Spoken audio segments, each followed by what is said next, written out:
Ahora con sesión 2 de este módulo. Voy a compartir pantalla.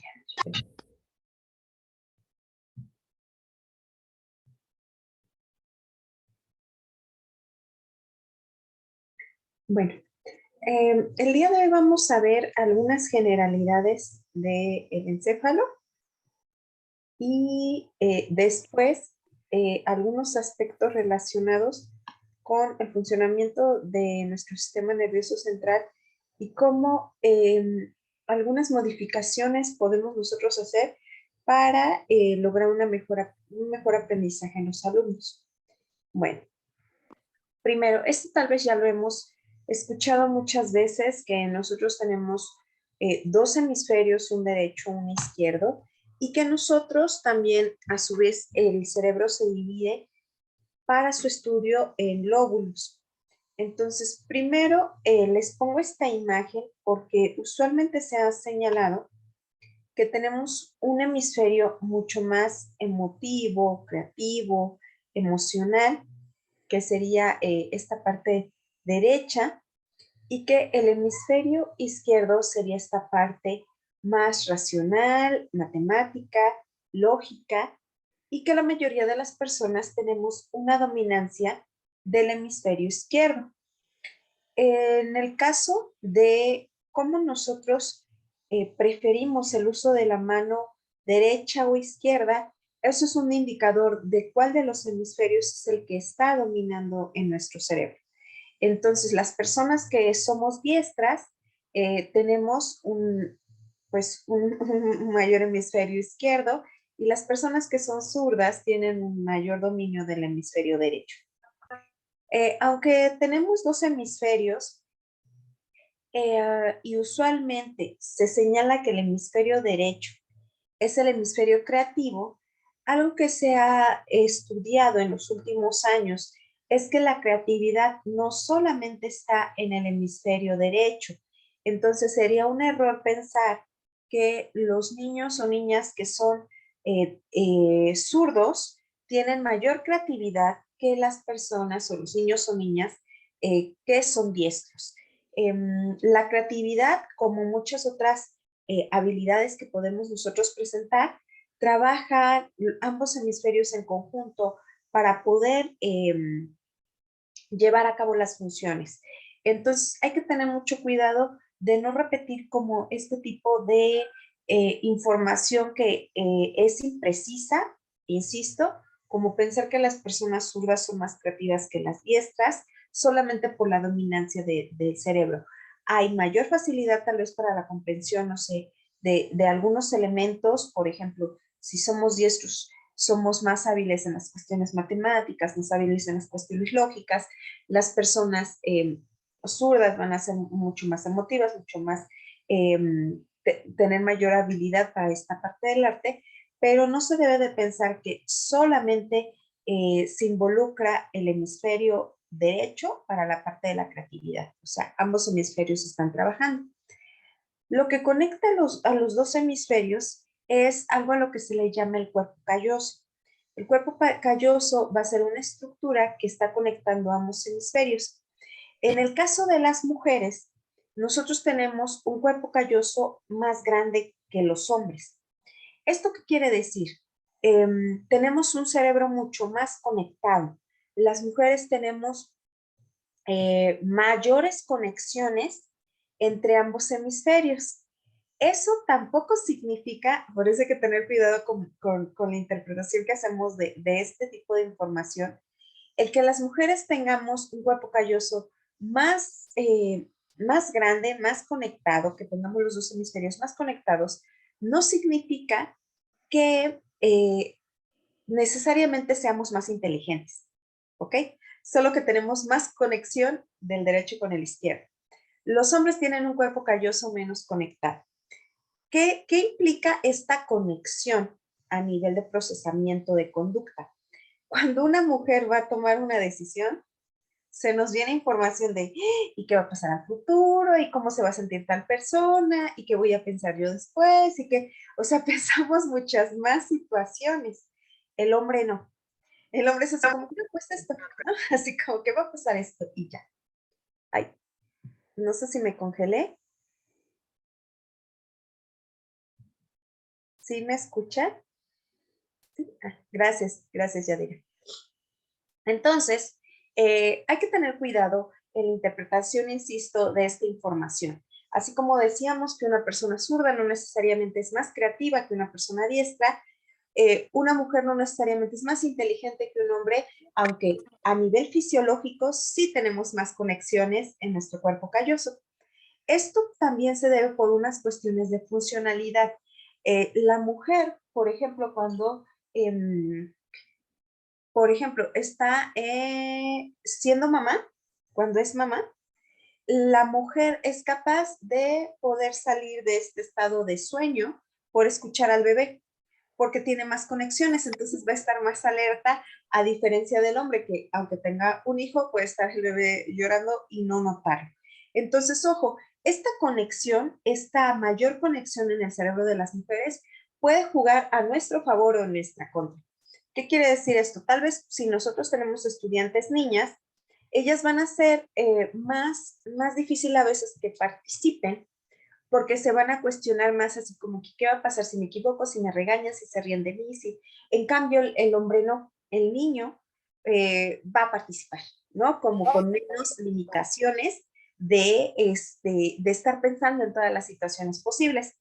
Esto hay que tenerlo en cuenta porque entonces hay que favorecer como la participación de las niñas, hay que evitar que los contextos escolares eh, asumen dificultad en el caso de las niñas a esta intención, por ejemplo, de participar, de atreverse, de, no sé, participar en convocatorias, de hablar en clase. ¿Por qué? Porque esta es la realidad del cerebro de las niñas, ¿no? Que está mucho más conectado y van a dudar más de ellas, no por el hecho de ser niñas, sino porque su cerebro está mucho más conectado. ¿Okay? Entonces hay que tener como esta parte de cuidado. Nosotros, bueno, también esta división que hay entre los dos hemisferios se llama fisura longitudinal y es lo que separa el hemisferio derecho y izquierdo. Además de los dos hemisferios que ya conocemos, también los dividimos en lóbulos, que sería la parte más externa de nuestro encéfalo.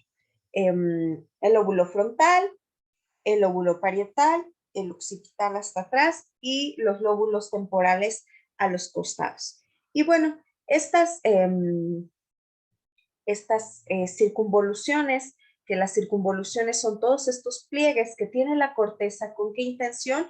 Con la intención de que quepa más información, o sea, que todo este espacio de nuestro cerebro quepa. O sea, dicen que si nosotros extendiéramos nuestro cerebro, pues se vería muy grande, pero las circunvoluciones, o sea, estos pliegues que se forman en nuestro cerebro, estos pliegues con la forma que tiene nuestro cerebro de pliegues, es con la intención de que haya mayor espacio para todo lo que el cerebro es. Ahora, vamos a ver los lóbulos. Bueno, antes, ¿alguna duda de esta primera diapositiva? No. Ninguna, maestra. Gracias. Entonces, por ejemplo, en el caso de los lóbulos, algo que a nosotros nos diferencia de otras especies es que tenemos un lóbulo frontal amplio. El lóbulo frontal, que es justamente como el nombre lo indica, la parte delantera, la parte anterior, va a ser lo que hace que nosotros tomemos decisiones, podamos valorar estas decisiones, emitir juicios, podamos controlar nuestras emociones. O sea, esta parte frontal se encarga de todas las funciones ejecutivas, como sería esta parte de memoria de trabajo, atención, etcétera. Entonces, nuestro lóbulo frontal es el que nos distingue o el que hace que nosotros seamos diferentes al resto de las especies. El lóbulo frontal es el que nos va a permitir pensar a futuro, es el que hace que también nosotros pensemos cosas terribles. ¿Qué quiere decir esto? O sea, que nosotros no somos un que tenga garras, que tenga colmillos, que tenga una visión de águila, que tenga una super fuerza. Lo que tenemos es como esta parte frontal, que es la que nos va a dar ventaja y la que ha logrado que nosotros logremos sobrevivir como especie. ¿Y cómo es que lo consigue el lóbulo frontal? Nosotros podemos anticiparnos a pasar, ¿ok? Podemos predecir situaciones que pueden ser no favorables. Y entonces, ¿con qué intención? O sea, si yo pienso, si paso a exponer, porque este tema es dificilísimo y yo me pongo muy nervioso frente a la clase, entonces de seguro repruebo porque vale muchísimo. La intención del lóbulo frontal no es que yo sufra, o sea, que yo sufra con estas cuestiones que pienso a futuro, sino más bien que si yo veo un futuro adverso, yo pueda anticipar. Si yo sé que me da miedo pasar al frente a exponer, entonces practico en mi casa, practico frente al espejo, me hago unas tarjetitas para que no se me olviden las cosas, ensayo con un lápiz aquí en la boca para que la dicción mejor, le digo a mis amigos sobre el tema para que yo me sienta más relajada. O sea, parte del lóbulo frontal de como escenarios posibles donde nos va mal, no es con la intención de estresarnos, sino con la intención de anticiparnos, ¿ok? Y bueno, se parte lógica y demás. Siguiente que sería el lóbulo parietal, está acá. El lóbulo parietal se encarga de toda esta parte del control de los sentidos, del tacto, del sabor, de la temperatura, de la recepción de lo que es el dolor, de lo que sería la presión, que sería todo lo que nosotros podemos recibir de información a través de sentidos, principalmente de la piel y del gusto. Entonces, este lóbulo parietal es el siguiente. Y después, más atrás, o sea, hasta acá, tenemos el lóbulo occipital. El lóbulo occipital se encarga principalmente de toda la información, de todo el procesamiento de información de lo que tiene que ver con la vista.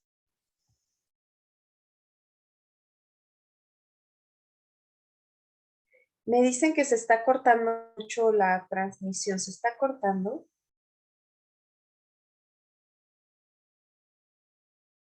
No, Mm, yo sí le escucho algo cortado.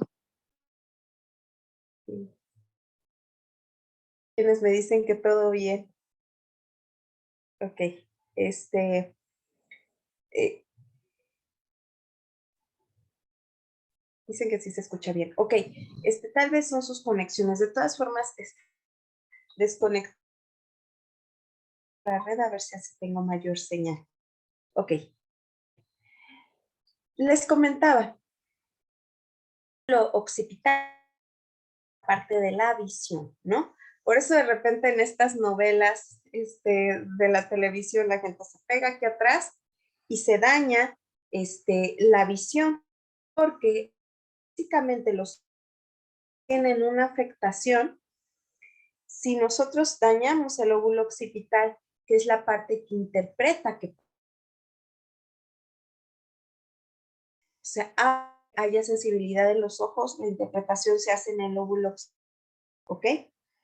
Ahora, en el lóbulo temporal, que es justo aquí en donde están nuestras orejas, este lóbulo temporal va a tener la función, es muy fácil de aprenderlo porque se encarga de todo lo que tiene que ver con la audición, con la y con el lenguaje.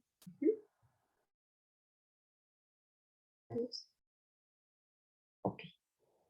Entonces, en el lóbulo temporal, o sea, como tenemos nuestros oídos cerca del lóbulo temporal, pues es muy fácil recordar que se encarga de lo que es la audición, la memoria y el lenguaje.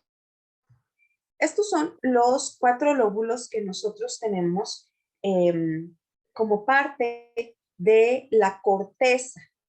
Hay otros elementos que son importantes dentro del encéfalo.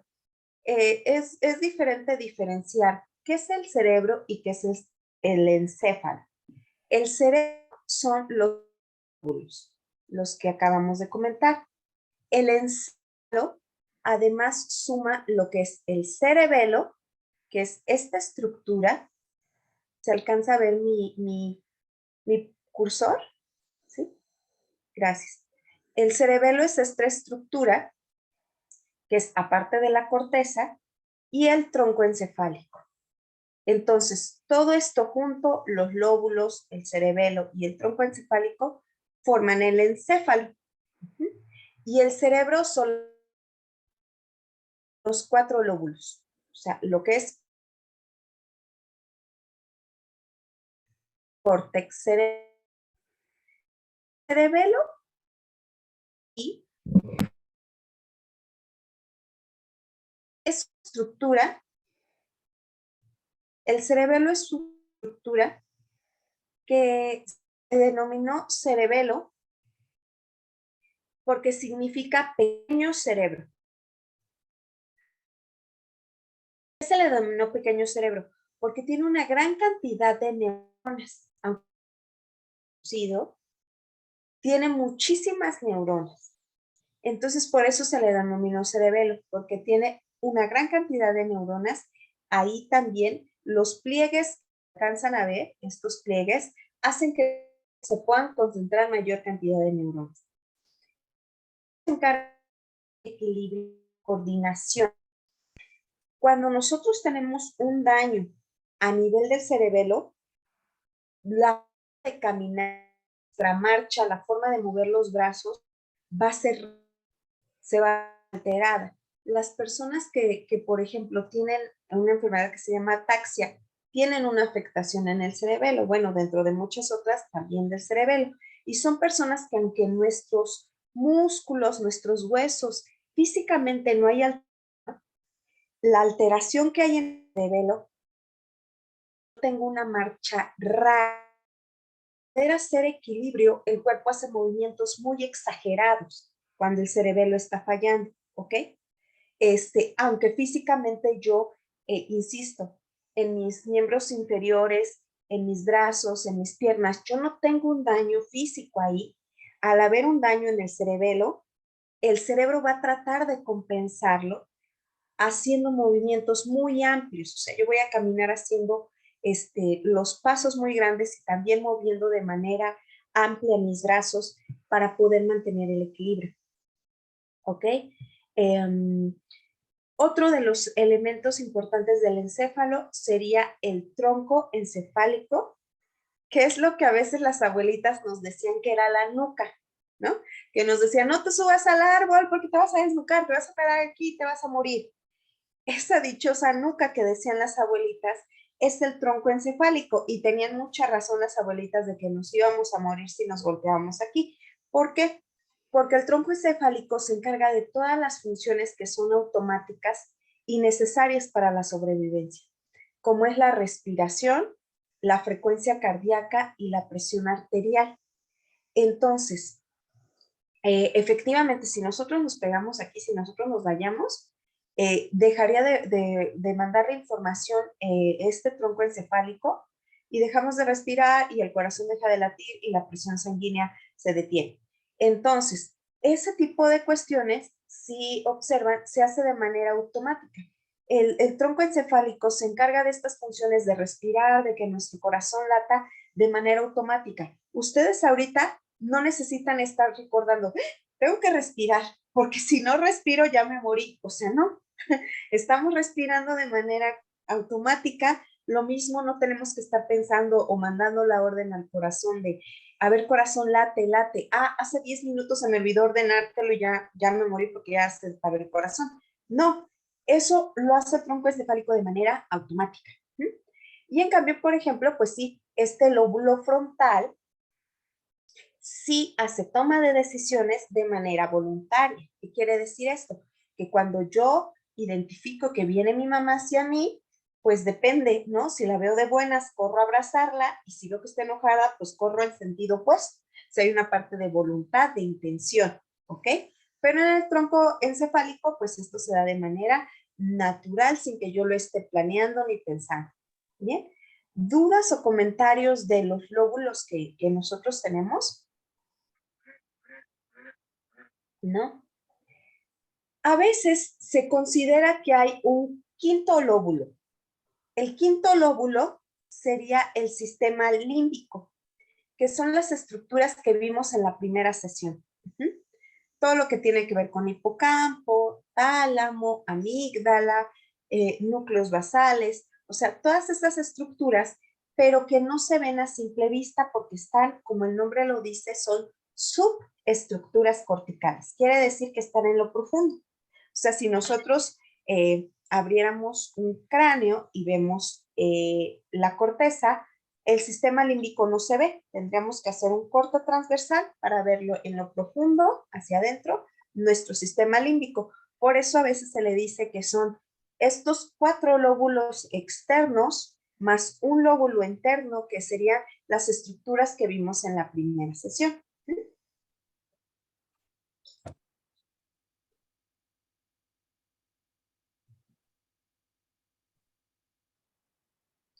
Además de la división que se hace por lóbulos, también se puede estudiar al cerebro de acuerdo a diferentes secciones que tenemos de cómo se organiza la información.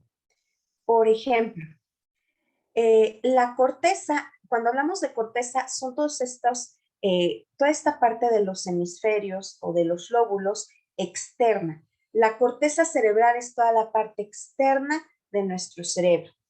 Y es como la corteza de los árboles, ¿no? Que la corteza de los árboles es lo externo. En este caso también la corteza de nuestro cerebro, pues es esta parte externa que tiene circunvoluciones, que ya comentábamos que son estos pliegues. Ahora, estas circunvoluciones, lo que también podemos identificar son funciones de cada área. Por ejemplo, aquí dijimos que está el lóbulo occipital y también se le denomina corteza visual. Aquí en la parte temporal, en el lóbulo temporal, tenemos la corteza auditiva. Aquí en esta parte vamos a tener la corteza sensorial, que recibe toda la información de los sentidos, principalmente del tacto, lo que decíamos, dolor, presión, temperatura, etcétera. Y más adelante, inmediatamente adelante, esto es un dato curioso, inmediatamente adelante, que este es el lóbulo frontal, está la corteza motora. ¿Cuál es cuál es la importancia de que esté cerca la corteza motora de la corteza sensorial? Cuando nuestro cerebro recibe información de afuera, que sería en esta corteza sensorial, recibe alguna información, la manera de responder con nuestra conducta es con la corteza motora. Si la maestra me dice, pasa al pizarrón, yo eso lo escucho con mi corteza auditiva y emito una conducta voluntaria que sería caminar hacia el pizarrón, ¿ok? Eso hace la corteza motora. La corteza motora se encarga de hacer movimientos voluntarios. Si yo estoy en la clase de educación física y me dicen, a ver, tira el balón para allá, la corteza motora es la que está actuando de manera voluntaria. Cuando yo le pido a un alumno que pase al frente a escribir alguna palabra, ese acto de escribir una palabra, de mover el gis o el pintarrón, el plumón, de cierta manera, esa es una conducta voluntaria. El que esté cerca la corteza sensorial de la corteza motora tiene la intención de que esto rápido se comunique lo que pasa fuera de la persona y rápido dar una respuesta a ese contexto. Por eso es que también se encuentran como tan próximas, ¿ok? ¿Dudas o comentarios de esta parte? No quiero hacer como mucho énfasis en la parte de la anatomía para no complicarlos, pero es importante saber que hay, por ejemplo, corteza primaria, que es la que recibe información directamente. O sea, podemos tener corteza primaria visual, corteza primaria auditiva, corteza primaria sensorial, corteza primaria motora, que son como estas zonas que se activan cuando nosotros recibimos información de afuera y vamos a dar una respuesta. Ahora, para que la corteza funcione, nosotros necesitamos justo que nos dé información la médula espinal, porque la médula espinal va a conectar el resto de nuestro cuerpo con todo lo demás, con órganos, con nuestras extremidades, con, bueno, con el resto de nuestro cuerpo, no solamente el encéfalo. Entonces, la corteza responde y cuando nosotros respondemos, ojo, no respondemos solamente con nuestro cerebro, respondemos con todo el cuerpo. O sea, hay una información constante de todos los estímulos que recibo de afuera para dar una respuesta. Y no solamente contestamos con un hemisferio, con el derecho, con el izquierdo, sino que hay continua comunicación entre los dos. El que nosotros realicemos una división y digamos hemisferio derecho, hemisferio izquierdo, tiene que ver con una parte de análisis y de estudio, pero es una división arbitraria. Nosotros cuando trabajamos, cuando estamos estudiando, no trabajamos con un solo hemisferio. O sea, si estoy haciendo matemáticas, tarea de matemáticas, no solamente está trabajando mi hemisferio izquierdo, también mi hemisferio derecho está trabajando, ¿ok? O sea, todo trabaja en conjunto. Algo que me gustaría también comentar, porque es un mito muy difundido, no sé si pueden levantar la mano quien ha escuchado que no sé, que trabajamos o que usamos solo el 10% de nuestro cerebro. No sé si alguien ha escuchado eso. ¿Sí? Ah, sí hay manitas levantadas.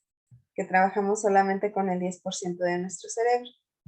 Ok, pues, ¿qué creen que no es cierto? No trabajamos con el 10% de nuestro cerebro, trabajamos con el 100% de nuestro cerebro. ¿Qué pasa o por qué surgió esa creencia de que nuestro cerebro trabajaba, aparte era algo como lindo, ¿no? Pensar, ay, solo trabaja mi 10%, entonces tengo muchísimo potencial. No, o sea, nuestro cerebro trabaja al 100% todo el tiempo, ¿no? Bueno, cuando estamos durmiendo descansa un poco, pero cuando estamos nosotros realizando alguna acción, está trabajando al 100%, todo trabaja, todo. ¿Por qué se pensó entonces que solamente ocupábamos el 10 o 15% de nuestro cerebro? Porque antes no se contaba con instrumentos de medición tan precisos que detectaran cuál era la actividad cerebral. Entonces, hace muchos años, cuando estaban más rudimentarios estos instrumentos, pues hicieron pues esta colocación de electrones, de electrodos, perdón, y entonces, al identificar qué zonas se activaban, eran pocas porque la tecnología no alcanzaba a registrar la información. Entonces, eso dio la idea de que nosotros solamente trabajamos con el 10-15%. Ahora que tenemos resonancias magnéticas por positrones, que tenemos muchas más tecnologías más potentes, más precisas, sabemos que esto no es así. Eso de que, ay, solo usamos el 10 o el 15% de nuestro cerebro no es así. O sea, nuestro cerebro se trabaja al 100%. Eso no quiere decir que no podamos aprender muchísimas cosas. Claro que podemos aprender muchísimas cosas, pero sí hay que quitarse ese mito, esa falsa creencia de que nosotros solamente ocupamos un porcentaje mínimo del cerebro. No. O sea, sí tenemos mucha capacidad para aprender, pero sí desde hoy, ustedes con su cerebro y sus alumnos con su cerebro están ocupando el 100%. ¿Sí? Bien. Bueno, antes de pasar a los otros temas, ¿dudas o comentarios de esta parte? ¿No? No, ningún. Bien, vamos a ver estos 4 temas. Vamos a ir relacionando investigaciones que se han encontrado acerca de cómo nuestro cerebro puede estar funcionando mejor o cómo podemos hacer este cuidado de nuestro cerebro para que el aprendizaje sea más efectivo. Bueno, tenemos tres temas principales, lo que es la plasticidad, las neuronas espejo, cómo el ejercicio físico aporta al cerebro y al aprendizaje y cómo las horas de sueño están relacionadas también con el aprendizaje.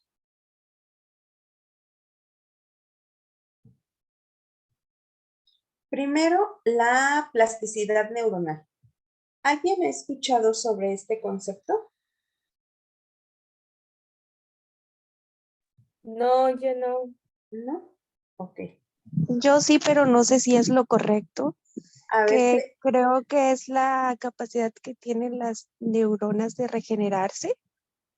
ajá, más o menos. Muy bien, Abby. Sí. La plasticidad, sí, Areli.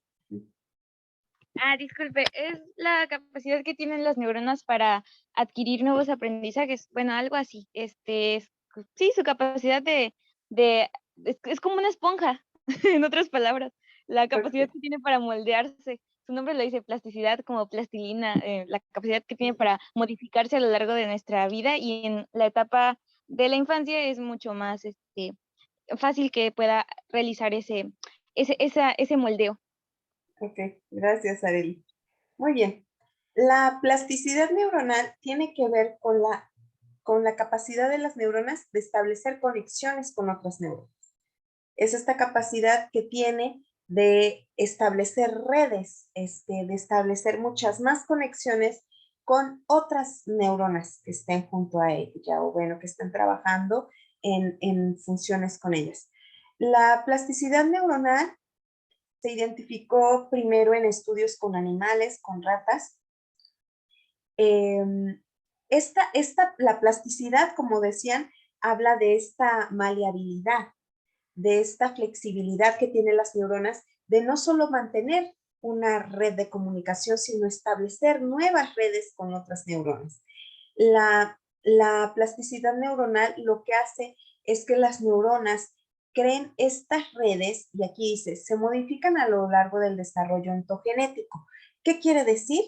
Que, bueno, ciertamente hay mucha plasticidad en la infancia, pero eso no quita que también nosotros tengamos algo de plasticidad en la edad adulta, o en edades más avanzadas. Ajá. O sea, durante todo nuestro desarrollo, desde que somos bebés hasta que lleguemos a ser personas ancianas, que a eso se refiere el desarrollo ontogenético, nosotros tenemos esta capacidad de modificar las redes que hay en nuestras neuronas para poder favorecer o evitar, por ejemplo, daños o deterioro. En la medida que nosotros estimulamos más nuestras neuronas, ellas generan redes, o sea, ellas tienen esta capacidad de plasticidad, generan redes de conexión con otras neuronas. ¿Qué es lo que se encontró en los años 1900 con estas investigaciones con animales? Que aquellos participantes, aquellos animalitos que eran expuestos a ambientes mucho más complejos, tenían mayor plasticidad y que aquellos que estaban con una falta de estimulación sensorial o social, también disminuía el número de redes que se establecían entre las neuronas. Entonces, ¿qué es lo que podemos deducir de la plasticidad y cómo la podemos utilizar a nuestro favor? La plasticidad nos dice que puede haber un cambio estructural, tanto en el número como en los contactos que tiene una neurona, en la medida que los ambientes son ricos. ¿Qué quiere decir esto? Si yo, por ejemplo, tengo un niño en donde en el salón de clases todas las paredes están pelonas, no estimulo al niño y todo lo que hacemos día con día es dictado, solo dictado, que no hay más estímulo, no voy a favorecer esta plasticidad. Si yo tengo un momento de que el niño experimente, otro momento en el que el niño cante, otro momento en el que el niño juegue, otro momento en el que el niño tenga hasta aburrimiento. O sea, ahora estamos en una sociedad en donde a veces los niños salen de la escuela y van a la natación y al karate y al taekwondo y al no sé qué y al apoyo y los niños no descansan. También el tiempo de no hacer nada es importante para el cerebro. Entonces, en esta plasticidad lo que se ha encontrado es que ambientes que sean estimulantes, el poner música, el tener libros, el tener acceso a museos, el tener acceso a ir de exploración, de hacer cosas diferentes, va a favorecer esta plasticidad neuronal para que se establezcan muchas conexiones en el cerebro de los niños. Si los niños todo el tiempo están haciendo las mismas tareas, dictado, cuestionarios, no va a funcionar. Ahí tendríamos nosotros que diversificar. Un día les pongo el video, ¿no? Otro día les pongo una canción de las tablas, otro día les pongo imágenes para que asocien con las letras, otro día, o sea, esta diversidad de estímulos favorece que el cerebro genere más conexiones, a que sea solamente una forma en la que ellos estén enseñando. Esta falta de estimulación sensorial o favorecer esta estimulación sensorial va a generar cambios incluso a nivel genético. No sé si recuerdan que en la sesión pasada yo les hablaba de la epigenética conductual, de cómo el contexto físico sí afecta a nuestros genes y cómo sí las cuestiones del contexto van a influir en mi genética. Entonces, esta falta de estimulación sensorial va a hacer que las redes neuronales sean más pobres, más cortas. En cambio, un niño al que le ponemos música, insisto, al que lo hacemos bailar, al que le ponemos varios estímulos, va a favorecer esta plasticidad. Areli dice que le gusta una frase en relación a la plasticidad que dice: todo hombre puede ser, si se lo propone, escultor de su propio cerebro. Ajá, exactamente. Dice, suena romántico, pero es real. Sí, exactamente. O sea, y bueno, todo hombre puede ser escultor de su propio cerebro, que en este caso nosotros como adultos, al saber esto podemos decidir, a ver, voy a aprender un idioma nuevo, voy a tocar un instrumento, voy a aprender a bailar tango, o sea, aprender a dibujar, aprender a pintar. El que yo haga esto favorece la plasticidad de mi cerebro, pero los niños dependen de nosotros para proveerles esos contextos. O sea, ustedes como adultos pueden hacer esta elección de ser sus propios arquitectos de su cerebro, pero en el caso de los niños, los arquitectos de su cerebro, ¿quiénes serían?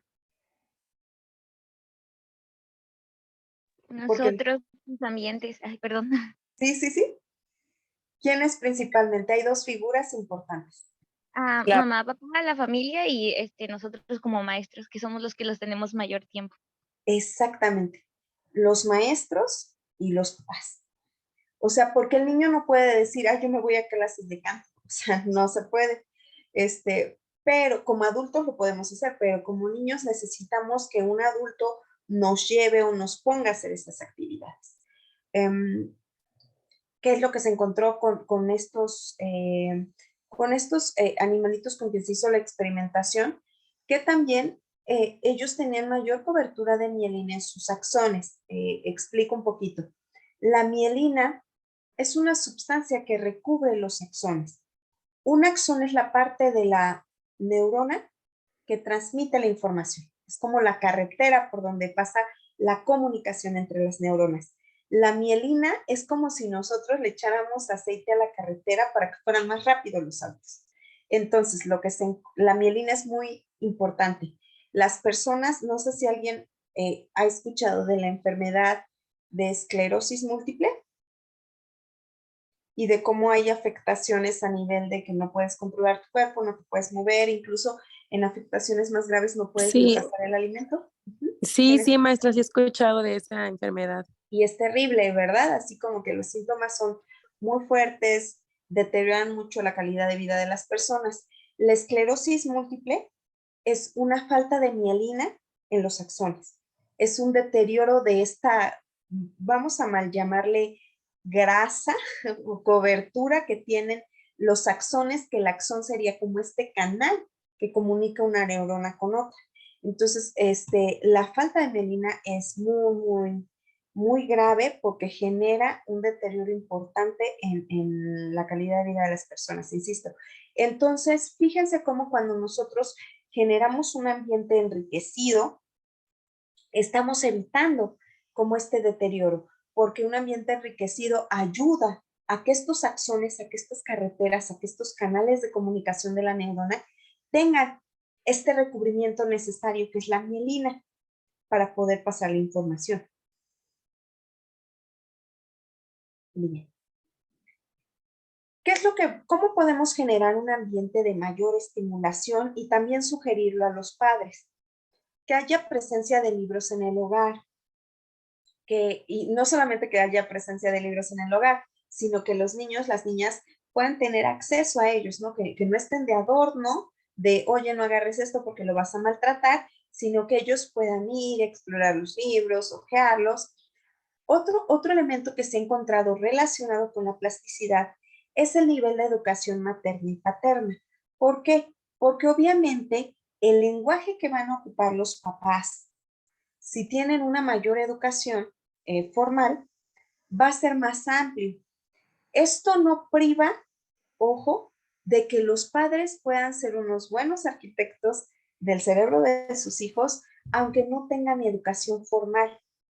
O sea, hay padres de familia que intuitivamente se les ocurre llevar a casa libros, se les ocurre llevar a los niños a exposiciones, llevarlos a museos, llevarlos a pasear a alguna, no sé, algún parque, y eso también estimula.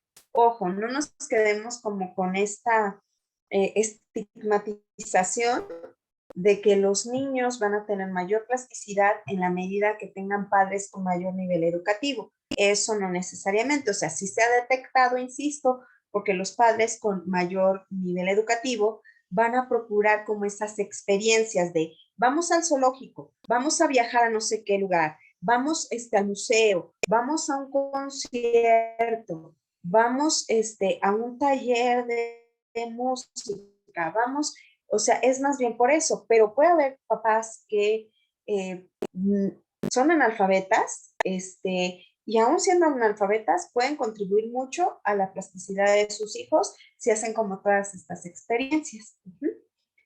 Otro punto es el tipo de apego. Aquí viene la parte emocional. Ay, tengo un comentario. María dice, o por el contrario, papás profesionistas. Sí, comentaba que hay papás profesionistas que incluso su lenguaje no parece tal, no buscan las experiencias tales o no acercan a los niños a este tipo de enriquecimiento cultural, ¿no? También es el caso contrario. Sí, o sea, te doy una tablet y ahí te tengo todo el día. Y te contrato una plataforma de streaming y ahí te dejo todo el día. Exactamente. Claro, Entonces, exacto. O las actividades recreativas nada tienen que ver con el desarrollo cerebral, ¿no? exacto, no. O sea, nuestra salida los fines de semana es a la plaza, ¿no? A comprar, a ir al cine y ya. Entonces, ojo, no hay que irnos como con esta idea de que, o sea, si son papás que, insisto, que te llevan al concierto, que te llevan al taller, que te llevan al parque, que te llevan a, etcétera, sí, pero eso también lo puede hacer un papá que no tiene educación formal y también puede favorecer la estimulación de la plasticidad en sus hijos. ¿Sí, Arely? También hay papás así, bueno, muchas veces pasa, ¿no? Que, como usted decía, no por ser papás analfabetas te van a cohibir, o a veces ponga usted que no los llevan, pero cuando ven que empiezan a tener interés por algo, los dejan, ¿no? Les dicen, bueno, pues ve, si quieres ir, ve, o bueno, te acompaño, o si quieres aprender tal instrumento, pues te ayudo a ahorrar, o X, los estimulan, ¿no? Para que vayan haciendo lo que les guste, Sí, y el simple hecho de no prohibirles tal cosa ya es pues un estímulo bastante bueno. exactamente, sí. Entonces, bien, Arely. Entonces hay que tener en cuenta eso para no estigmatizar como a los papás, ¿no? El tipo de apego. El tipo de apego, tal vez ustedes han escuchado el apego seguro, el apego ansioso y el apego evitativo. El apego es la relación que hay en esta cercanía emocional de los padres con los hijos, pero también hay cierto apego de los niños con los maestros, ¿ok?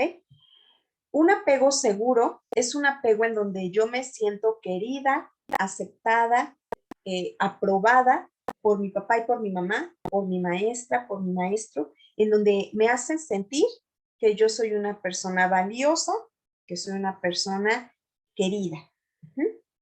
Se dan cuenta de que existo. Ese tipo de apego favorece la plasticidad. Cuando yo me siento querida por mis papás, o bueno, no querida por mi maestra, pero apreciada por mi maestra, mi cerebro va a estar como en este estado de bienestar que va a favorecer la plasticidad.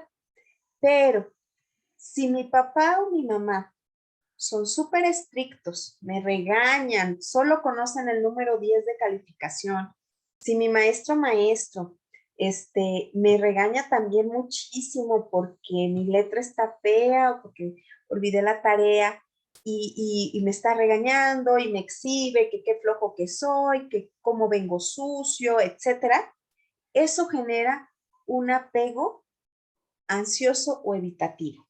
O sea, yo no quiero estar cerca de esa persona porque me genera muchos sentimientos desagradables, ¿no? Yo le quiero caer bien a mi maestro, yo le quiero caer bien obviamente a mis papás, pero de repente esa figura de apego, ese adulto, es la persona que me regaña, que me exhibe, que me dice que qué sucio soy, que qué tonto soy, que qué desorganizado, que qué grosera, etcétera. Entonces, hay que tener mucho cuidado con esa parte de cómo nosotros hacemos esta parte de educación. Sabemos que dentro de la educación no solamente es el darte conceptos, el darte contenidos, el darte habilidades, sino que también es una parte de formación para la vida, ¿no? De que traigas recortadas tus uñas, de que vengas limpiecito de los zapatos, de tu uniforme, etcétera, pero la manera en la que lo pedimos está la diferencia. Ajá. Cuidar nuestro volumen de voz, cuidar el no exhibir a la gente, cuidar el sí hacer descripciones. Vean, allí el doctor Irving tiene un apego seguro, el dar apapachos cuando nos buscan. O sea, ese tipo de cuestiones son importantes para los niños, ¿ok? Eso es necesario y eso está muy bien. Hay que tener mucho cuidado en no priorizar una regla sobre los niños, sobre su bienestar emocional, ¿ok? Hay que tener mucho cuidado con ese tipo de cuestiones. El apego va a favorecer que los niños tengan, o sea, aunque a nosotros nos pueda parecer lógico que si yo regaño fuertemente al niño, entonces el niño va a responder y va a evitar esa conducta, en realidad estamos generando otras cosas, ¿no? Miedo, rechazo, etcétera. Es mejor que yo le hable bien al niño en la privacidad, decirle, oye, antes de salir de tu casa hay que pasarle un trapito a los zapatos o hablar con los papás de, oiga, señor, señora, le encargo que por favor le explique cómo puede lavarse sus dientes su hijo, cómo, pues ese tipo de cosas, pero cuidar mucho que el niño no se sienta señalado ni lastimado, ¿ok? Otra cuestión que se ha encontrado que los ambientes de mayor estimulación a veces son y que favorecen la plasticidad son los que son niveles socioeconómicos medios y altos. ¿Por qué? Porque pues a veces podemos comprar la enciclopedia, o podemos contratar el internet para que el niño vea videos, o entonces podemos pagar un boleto para ir a una excursión, o podemos pagar un boleto para entrar a un museo. O sea, más bien el nivel socioeconómico va a favorecer en la medida que yo le puedo proporcionar elementos al niño para su aprendizaje. Insisto, como comentábamos anteriormente, si yo nada más te doy un teléfono carísimo, ¿no? Un iPhone y ahí te tengo todo el día, eso bueno, no va a estimular la plasticidad. Si yo nada más te compro una consola, la última del momento y estás todo el día en los videojuegos, tampoco va a estimular. Entonces, hay que tener cuidado de cómo enriquecemos los ambientes de los niños para que efectivamente la plasticidad se favorezca y justamente estimulando este ambiente vamos a lograr que el desempeño de las niñas y los niños sea mejor en estas demandas cognitivas. Cuando decimos demandas cognitivas nos referimos a tareas académicas, de matemáticas, de español, de historia, de lo que sea. ¿Dudas o comentarios de esta parte?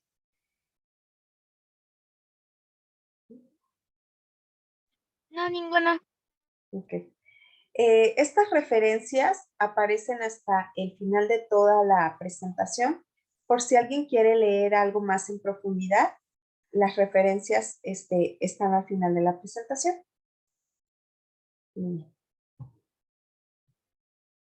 Ok, vamos con el segundo tema. El segundo tema son las neuronas espejo. Tal vez les ha pasado que cuando ustedes ven a alguien bostezar, ¿ustedes qué hacen? También nos da sueño, nos pega el sueño, dijeran. Sí, nos pega el sueño, ¿no? O sea, también bostezamos y tal vez no lo aguantamos porque se ve feo, pero sí, si vemos a alguien, pues nosotros también queremos bostezar, aunque no tengamos el sueño. También nos ha pasado que si a alguien lo escuchamos riéndose así muy jocosamente, pues también como que empezamos a sonreírnos, aunque no sepamos de qué se está riendo la persona. O que si vemos a alguien triste, pues si veníamos así, vemos que está llorando y así como que baja nuestro estado de ánimo a decir, ay, ¿qué le pasó? ¿No? Así como que nos ponemos en la misma sintonía que la otra persona. Eso es lo que hacen las neuronas espejo. Las neuronas espejo tienen que ver con esta posibilidad de empatía. La empatía ya ha sido un montón de veces abordada. Sabemos que la empatía, ¿qué es? Es un concepto muy común.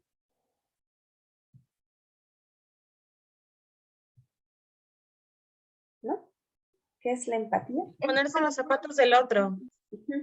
Ponerse en los zapatos del otro, ¿ok? Entonces, la empatía es cuando yo puedo entender que la otra persona se siente triste, se siente enojada, se siente enferma, o se siente feliz, se siente tranquila. O sea, yo lo puedo entender de forma emocional. Esta parte de la empatía, siéntete como tu tía, ok, es cuando te sientes como la otra persona, muy bien. Las neuronas espejo son las neuronas que permiten que nosotros seamos empáticos con las demás personas.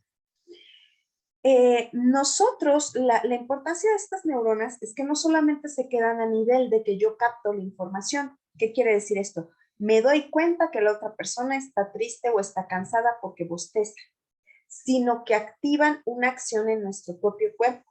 Esto que decíamos, la otra persona bosteza, yo bostezo. Entonces es muy curioso cómo activan esa parte similar en nuestro cuerpo, aunque yo no tenga sueños, si voy a bostezar a alguien, voy a bostezar, si todo está bien, ¿ok? O sea, si hay ahí alguna afectación, aunque los demás bostecen, yo no voy a bostezar, ¿ok? Ojo con esto. Las neuronas espejo, por esta situación de imitación, de que nosotros repetimos la acción del otro, se ha relacionado con el aprendizaje por imitación. También las neuronas espejo, algo que generan es la facilidad de poder interactuar con las otras personas en sociedad, poder adaptarnos, poder incorporarnos. ¿Por qué? Porque generan esta comprensión social. Las neuronas espejo ayudan a que las personas puedan ser parte de un grupo. Si nosotros no tuviéramos las neuronas espejo, nos costaría mucho entender esta parte de si la otra persona está triste, está enojada, y entonces si yo la veo triste, no tendría yo, como a veces dicen, ¿no? Filtros para poder darle un trato de acuerdo a lo que yo percibo de cómo está la persona, ¿no? O sea, las neuronas espejo son las que nos permiten, por ejemplo, a los niños, ¿no? Si veo que mi mamá está enojada, ahorita no le pido el permiso. O los maestros, ¿no? Si veo que llegó enojada la directora o el director, no le pido el permiso económico porque va a decir que no, mejor me espero a mañana que esté más contenta y ya meto mi oficio, ¿no?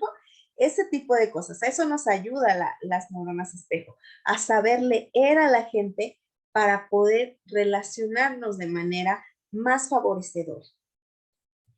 Las neuronas espejo van a depender también del estímulo que nosotros les demos. Si la mamá de un bebé es toda así parca, o sea, de, ay, qué bonito mi bebé, cómo te quiero mi bebé, eres muy especial bebé, eso no ayuda al bebé, ¿ok? O sea, cuando yo le digo a un bebé de, ay, qué bonito mi bebé, debe de ser con todo el cuerpo, porque eso favorece que el niño lo entienda. Ajá. Pero también, si yo estoy regañando a un niño, si yo le estoy llamando la atención a un niño, yo no puedo estar de, ay, es que pórtate bien, porque fíjate que, y estarme riendo, porque el mensaje se confunde, ¿ok? O sea, si yo te estoy haciendo una corrección porque te pusiste en peligro, porque pusiste en peligro a otra persona, o sea, yo te hablo serio, ¿no? Eso no se hace. Las tijeras no van en el conector de la luz porque eso te puedes lastimar. Eso no se hace, ¿no? Con las tijeras no se juega y soy congruente. Pero no decir así como que, ay, eso no sé, porque entonces no ayudamos a que los niños aprendan a incorporar estas diferencias de emociones. Entonces, a veces los niños tienen problemas o dificultades en esto porque, insisto, tienen papás muy parcos, o sea, no se les ve la expresión y yo creo que ustedes han de tener padres de familia, ¿no? Que los están felicitando por algo que hizo su hijo y los papás, ah, sí, ok, gracias, maestra, ¿no? Y, o sea, no se sonríen, no felicitan al niño, o sea, no hay como mayor inflexión en sus rostros, ¿ok? Entonces, eso hay que cuidarlo. ¿Cómo podemos nosotros como maestros favorecer esta parte de las neuronas espejo? Siendo muy congruentes. Si yo, maestra, hoy vengo muy contenta porque me encontré un billete de 500 pesos afuera de la escuela, o sea, yo les digo, ay, hoy vengo muy contenta, jóvenes o niños, no sé qué, y lo muestro. Si el día de hoy yo vengo y me siento triste porque se murió mi perro, porque, no sé, porque me siento enferma, y me siento triste, es importante comunicarlo para que el niño no piense que mi conducta se debe a ellos, ¿ok? O sea, se vale que yo diga, oiga niños, hoy traigo un dolor de cabeza tremendo, no dormí bien, hoy no, por favor, si me ven que estoy seria es porque no pude dormir, ¿ok? Pero esa claridad de que los niños sepan que no son el motivo de cómo yo estoy, también favorece la parte de las neuronas espejo. Um, Las neuronas espejo son importantes porque nos ayudan a comprender aprendizajes que implican procedimientos, pasos. Por ejemplo, cuando ustedes están resolviendo algún problema matemático y que primero se debe de sacar, por ejemplo, para algunas áreas necesitamos primero sacar el perímetro y después que por el apotema y dividir entre dos. Estos procesos, estos pasos, estas tareas que van en serie, se favorece el aprendizaje con estas neuronas espejo. Cuando yo veo que alguien más lo hace, yo lo puedo hacer. Cuando nosotros les enseñamos a usar la calculadora, cuando nosotros les enseñamos a montar en una bicicleta, cuando nosotros les enseñamos a encender una computadora, cuando nosotros les enseñamos algo que implique pasos, las neuronas espejo van a favorecer esos aprendizajes o pueden hacer que se dificulte si es que los niños no han tenido como este tipo de interacción con los adultos. Las neuronas espejo van muy de la mano con el aprendizaje que es observacional, con lo imitativo y con la asociación. ¿Qué quiere decir esto? Si yo soy una maestra que estornuda así, ¡achú!, ¿no? El niño aprende eso. Si yo soy de las personas que sí uso mi codo para cubrirme y demás, eso van a aprender. Si yo soy una maestra que lleva fruta, yogur y no sé qué, eso van a aprender los niños. Si yo soy una maestra que cuando se sale la otra maestra del salón hablo mal de ella, eso van a aprender los niños.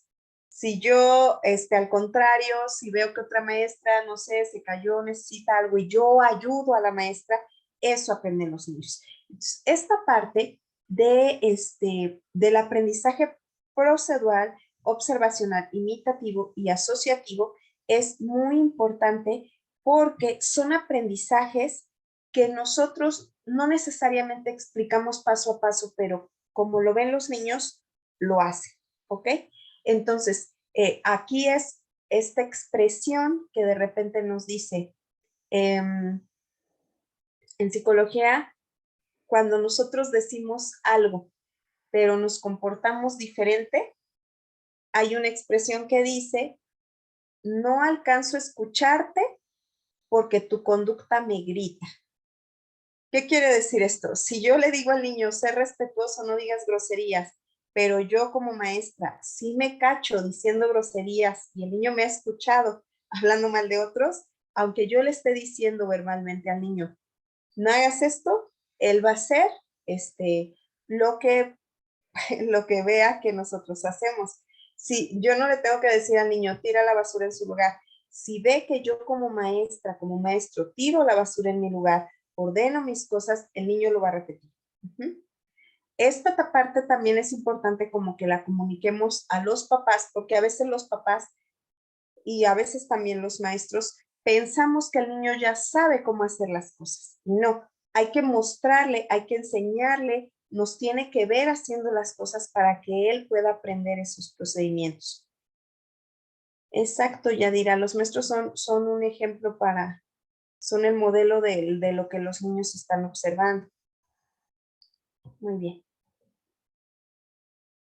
Esta influencia tan importante de las neuronas espejos se puede ver desde edades muy tempranas. O sea, bebés de apenas algunos días de nacido para empezar, van a buscar rostros. Si ustedes le ponen, no sé, una libreta y aquí la cara de una persona, los bebés van a orientarse hacia donde está el rostro de una persona. ¿Ok? Porque somos seres sociales, van a buscar como ese contacto social. Pero además, si por ejemplo, ustedes le enseñan la lengua al bebé, el bebé va a hacer eso, por eso está esa imagen. Si ustedes hacen esto con los bebés, el bebé va a empezar a hacer también esto. O sea, es súper impresionante porque como a días de nacido, el bebé tiene la capacidad de poder imitar en su cuerpo lo que ve en el cuerpo del otro. O sea, no sabe el bebé que esto se llama entrecejo, pero ve que la otra persona hace el entrecejo así y el bebé lo hace. El bebé no sabe que esto es una lengua, pero al ver que el otro hace esto, el bebé también lo hace. Entonces, vean cómo de verdad que es una cosa impresionante lo que son capaces de hacer los bebés tan chiquitos, que hablan de un desarrollo neurológico bueno, favorable, porque son capaces de hacer estas repeticiones. Insisto, el aprendizaje por imitación va a promover, está promovido o está facilitado por las neuronas espejo y nosotros lo podemos ver desde edades muy tempranas, desde los primeros días de nacido. Hay que cuidar por eso mucho los comportamientos que tenemos, porque las neuronas espejo lo que no hacen es filtrar. Las neuronas espejo no te dicen esta conducta es favorable, esta conducta es desfavorable. Solamente imitas, ¿no? Imitas cosas buenas, imitas cosas malas. No tienen las neuronas espejo criterio para decir esto es sano, esto es bondadoso, esto es virtuoso, sino nada más yo imito. Sea bueno, sea malo, sea virtuoso, sea un vicio, yo lo voy a imitar, ¿ok? Entonces hay que tener mucho cuidado del tipo de conductas que tenemos frente a los niños porque ellos lo van a imitar sin pasar por insisto, por este filtro de decir, ¿es bueno o es malo? Ok. Después está la habilidad, bueno, las neuronas espejo son las que nos permiten imitar conductas para poder volvernos personas sociales, ¿no? Si yo veo que las personas dicen por favor, gracias, esta parte de los modales, por imitación yo los incorporo y veo que tienen una función favorable de la respuesta que yo obtengo cuando pido las cosas por favor, cuando pido las cosas con groserías, cuando pido las cosas de manera amable, cuando las pido de manera abrupta. Entonces hay que tener mucho cuidado con esta parte de la imitación. ¿Dudas o comentarios de esto? No, duda, no.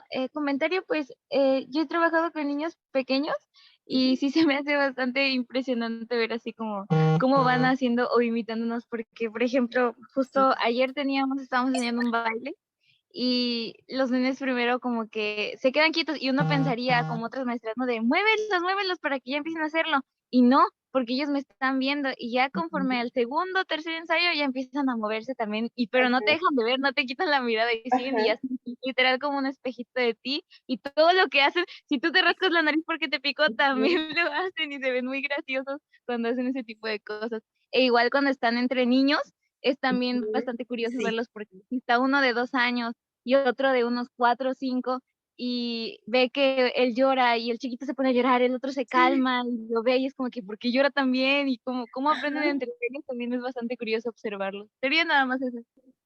Sí, algo parecido a lo que dice Arely de los bebés llorando me pasó en el súper hace unos días. Un bebé iba a los gritos, ¿no? Así como llorando, haciendo como, estaba yo creo haciendo berrinche, no se veía que tuviera una necesidad, más bien iba a los gritos. Y total que seguimos avanzando y más adelante en otro carrito había otra bebé que estaba muy calmada, pero fue muy chistoso cuando pasó el carrito con el niño que gritaba, el bebé que estaba calmado también gritó así como, ¡ah! ¿no?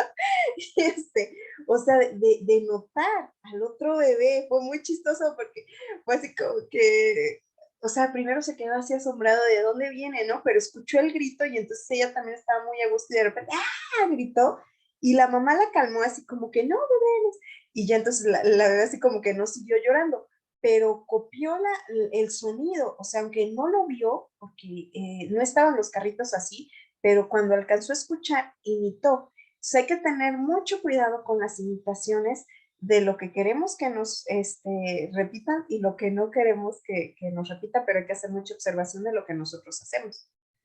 Muy bien. Después está lo que tiene que ver con el ejercicio físico. Ya se ha investigado mucho cómo el ejercicio físico beneficia al sistema nervioso central. Por ejemplo, la actividad física está asociado a que tenemos mejores funciones cognitivas. ¿A qué se refiere con mejores funciones cognitivas? Es más fácil que yo pueda resolver un ejercicio matemático, es más fácil que yo pueda memorizar algo si antes de ponerme a hacer una actividad, yo hago una actividad física. Entonces, recuerdan, ya no sé si ahorita por lo de la pandemia me parece que se suspendió, las dichosas activaciones en la mañana, que ahí estábamos, bueno, a mí me tocó en mis tiempos, hacíamos activación, llegabas a la escuela y te ponían 10, 15 minutos a hacer, levantar tus piernas, no sé qué, y ya entrabas a la clase. Entonces, esas activaciones físicas eran importantes. Hay estudios en los que, por ejemplo, pusieron a dos grupos. A un grupo lo pusieron a estudiar un tema 1 hora y al otro grupo lo pusieron a hacer ejercicio físico media hora. Después de que cada uno estudió el tema y el otro estuvo haciendo actividad física, los pusieron a aprender un nuevo tema. ¿Y cuál creen que salió mejor? ¿Cuál de los dos grupos? El que sí hizo ejercicio físico. El que hizo ejercicio. El que hizo ejercicio tuvo mejor desempeño que los chicos que estuvieron sentados estudiando. Entonces, ojo con esto porque eso de qué nos habla. Si ustedes pueden organizar a su maestro de educación física, que la actividad de educación física sea antes de las clases difíciles, antes de matemáticas, antes de alguna clase que sea demandante cognitivamente. Una clase de educación física al final, o sea que sea mi última clase es la de educación física y me voy a mi casa, a menos que el niño llegando a casa se siente a hacer su tarea, no le vamos a sacar tanto provecho, ¿ok? Entonces, si tienen oportunidad de organizar las clases, yo sé que es muy difícil por los horarios, pero para eso nos sirve esta información, como para tomar decisiones que saquen ventaja de lo que tenemos, ¿no? Si yo sé que mi clase de educación física es a las 10, de 10 a 11, entonces a las 11 que terminan física, los pongo a ver matemáticas, porque van a estar más más alertas, más receptivos. Bianca. Una pregunta, ¿y como cuánto tiempo recomendaría hacer activación física? Como Es que, mínimo. ajá, depende de los chiquitos. Por ejemplo, los niños de preescolar, pues tal vez con unos 15, 20 minutos ya están, ¿no? Así porque se cansan más, están más chiquitos. De eso no te tendría yo el dato preciso, Bianca. Eso tal vez sí tendríamos que consultarlo con un especialista, o sea, con un maestro de educación física, porque incluso no todos los ejercicios ven que son favorables. O sea, un niño de preescolar no lo puedes poner a hacer abdominales, es terrible, porque esta parte de su abdomen todavía no ha desarrollado como la fortaleza y lo puedes dañar si lo ponemos a hacer, ay, me lo invento y ponte a hacer abdominales, ¿no? Eso sería terrible en un niño de preescolar. Entonces, es esa cuestión de cuánto sería, lo que ahí estaba reportado era al menos 20 minutos, media hora. Eso favorecía que los chiquitos de primaria, eran niños de primaria, hicieran como esta parte más fácil de responder problemas. Pero yo te sugiero que ahí sí nos acerquemos como a los maestros de educación física, decir, oiga maestro, ¿cuánto, o sea, bueno, los maestros hacen sus clases, me parece que de 1 hora, 50 minutos, y supongo que yo los he visto que de repente están sentaditos los niños como en una parte teórica y luego ya hacen actividades, ¿no? Para motricidad y todo eso. Entonces, hay que apreciar como esa parte de decirle, o sea, o tú organizarte bien y decir, bueno, después de mi clase de educación física los voy a poner a hacer esto que es muy difícil para que les sea más sencillo. Pero no hay así como, no te mentiría si te digo tantos minutos. Yo te sugiero que veamos como tablas de desarrollo y consultarlo con ellos. Sí. Areli. Gracias. A ver. Creo que podría ser una alternativa la gimnasia cerebral. Creo que es, bueno, son ejercicios no tan físicos, pero sí involucran movimiento y creo que esos pueden ayudar igual un poco. Bueno, al menos yo sí los he llevado a cabo. Y hay un grupo de chicos que hacen como bailes, canciones. Se llaman, ay Dios mío, no me acuerdo cómo se llaman. Bueno, si ahorita los encuentro les paso el link, pero hacen canciones infantiles y van en relación a eso, a estudios. Y de verdad, a mí me sorprendió mucho porque cuando lo probé con los niños, mis niños son de maternal, 2 añitos, ¡Ay! estaban esperando en la activación. Y primero llegan todos dormidos, en lo que agarran la onda, pues la maestra ya terminó la canción. Entonces cuando entran al salón todavía entran como que en ese estado de ¿qué? ¿Ya se acabó? Y entonces yo dije, pues les voy a poner esta, pero quién sabe si les guste, ¿no? Pero pues que parece que los hipnotice con eso. Los Entonces, deja así como que listísimos para quedaron así aprender. como de, sí, vamos. Y yo así como que, wow, o sea, se quedaron así como muy tranquilitos. Entonces, desde entonces, aplicó algunas de sus canciones que les han gustado a ellos y que incluso ellos llegan a pedirla, ¿no? Hay un momento en el que se cansan o algo, o que a cierta actividad no les gustó tanto y así, y es como de, yupi, yupi, y yo así como que, ya sé qué quieres, y ya se las pongo, ¿no? Y evitamos el salir si está lloviendo o algo, y les funciona bastante.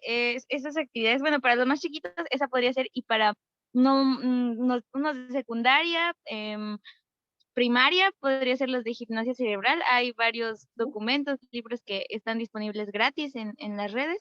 Y pues ahí vienen varios ejercicios como el grito energético. Me acuerdo que les gusta mucho ese, porque les Sí, sí, encanta sí. gritar. Descargan. Ajá. Sí, bueno, cuando yo estuve en CAM secundaria les gustaba mucho ese.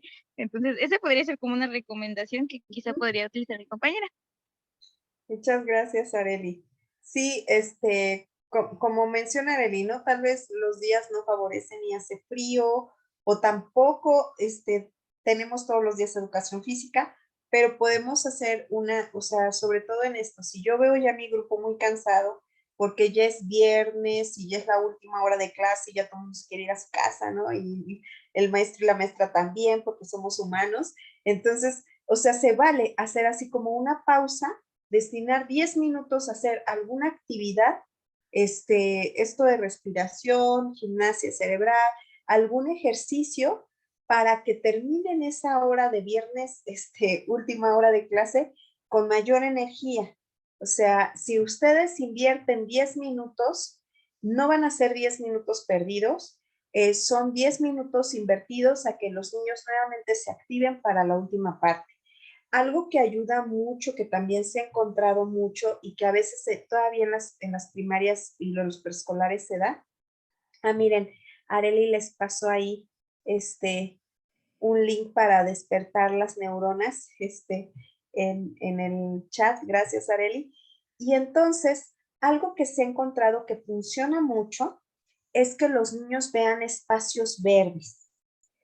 Si ustedes tienen, si los niños antes de llegar a la escuela caminan a la escuela, o sea, que no los lleven en transporte, sino que caminen,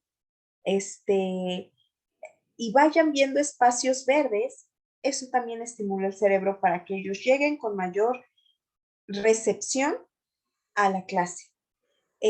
Yo sé que no todos los niños tienen esta posibilidad de que cuando vas caminando de tu casa a la escuela vayas viendo cosas verdes, pero si ustedes ven al grupo muy cansado, si ven al grupo muy disperso, si ven al grupo que no está poniendo atención, algo que se puede hacer es, a ver, y bueno, si la escuela tiene la estructura que lo permita, que tenga árboles, que tenga espacios verdes, decir, vamos a darle una vuelta a la escuela, y ahí vamos todos, ¿no? Vamos a darle 2 vueltas a la escuela, ya que le damos 2 vueltas a la escuela y ya vimos cosas verdes y ya vimos el cielo y ya vimos todo esto, vamos a sentarnos. Eso también ayuda a que haya una estimulación en su cerebro y que ellos puedan centrar la atención en tareas cognitivas. A diferencia, insisto, de los niños que, por ejemplo, caminan y hay puro cemento, ¿no? Y no hay nada verde y no hay nada, o sea, tiene que ser espacios verdes, abiertos, árboles, demás, ¿ok? Bueno, retomamos esta parte del ejercicio físico y su influencia en esta parte cognitiva. Las personas que hacen ejercicio van a tener una mayor autoestima. Obviamente eso también favorece en los niños. ¿Por qué? Porque se generan neurotransmisores, se generan endorfinas, se genera dopamina cuando nosotros hacemos ejercicio. También el ejercicio físico va a beneficiar cuestiones de ansiedad, de depresión, y los niños que tienen TDA está sumamente recomendado que hagan algún tipo de actividad física para descargar toda la energía que ellos tienen. Entonces es necesario como hacer el ejercicio más que para que los niños solamente tengan como esta resistencia física, tiene ventajas a nivel emocional que repercuten en su desempeño académico. Un niño que tiene ansiedad, un niño que está depresivo, un niño que tiene TDA, necesita hacer ejercicio para poder mejorar su aprendizaje. Otro punto, no sé si alguien ha escuchado del síndrome de burnout. Si alguien quisiera comentar qué es el síndrome de burnout.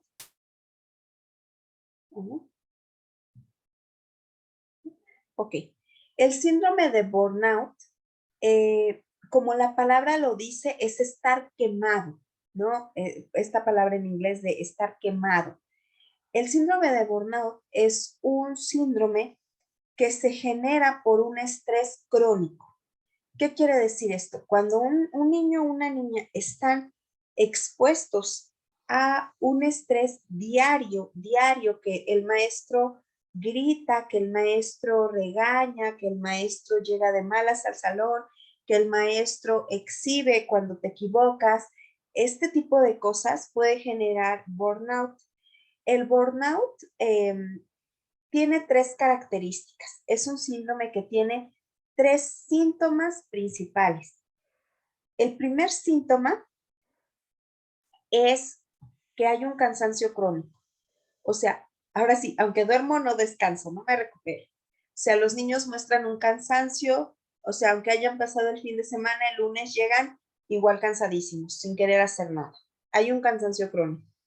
2, hay una falta de sentido de reconocimiento. No importa lo que yo haga, siempre me dice el maestro que las cosas están mal. No importa si hago bonita mi tarea, si la hago fea, no importa, no me dan reconocimiento en mis tareas. No importa si la vez pasada saqué 6 y esta vez saqué 8, o sea, no, como no fue 10, no sirve, ¿ok? Y la tercera característica es que hay una despersonalización. ¿Qué es la despersonalización? Empiezo a tratarlas a las personas de manera brusca. No se preocupe, Giselle. De manera brusca, la despersonalización es en el burnout, es cuando yo te trato como si fueras un objeto. Entonces yo puedo ser un alumno que de repente te hablo mal, a ti compañero, y me peleo y me vale la gente porque hay este síndrome. Ojo, el síndrome de burnout es muy común en amas de casa, en maestras y maestros y en enfermeras. ¿Por qué? Porque el síndrome de burnout tiene como característica que son trabajos que exigen emocionalmente un compromiso y aparte hay un esfuerzo físico. Cuando nosotros somos maestros, no solamente impartimos los contenidos, sino que también hay una parte emocional, ¿no? Si el niño te torció los ojos y te habló feo, o sea, no puedes dejar de involucrarte, ¿sí? En las enfermeras, en el caso de las enfermeras, si las cosas salen bien, es resultado del doctor, ¿no? Pero si algo sale mal, ¿a quién le gritan? A la enfermera, ¿ok? Y no hay reconocimiento en tu trabajo. En el caso de las amas de casa, lo mismo. Si te queda bien la sopa, nadie lo nota. Pero si queda mal, ahí sí, ¿no? Nadie lo agradece, no te pagan por ser ama de casa, no te reconocen. O sea, a veces se da este tipo de dinámicas. Entonces, insisto, el síndrome de burnout son estas tres características. Las personas se sienten muy cansadas físicamente, hay un cansancio crónico. La segunda, no siento que haya reconocimiento de lo que hago. Y la tercera, despersonalizo. Quiere decir, trato a los demás de manera brusca. Por eso, tal vez esto es más fácil de identificar en las enfermeras, ¿no? De, a ver, te voy a inyectar y ¡pum! Y se está quejando la persona y como si le estuviera inyectando a un balón, ¿no? O sea, sin esta parte de sensibilidad. El burnout se puede dar en los niños, incluso desde primaria podemos ver el síndrome de burnout. Entonces, el ejercicio físico ayuda mucho a evitar estos problemas en la infancia y obviamente también en edades más avanzadas. ¿Dudas sobre el síndrome o cómo afecta?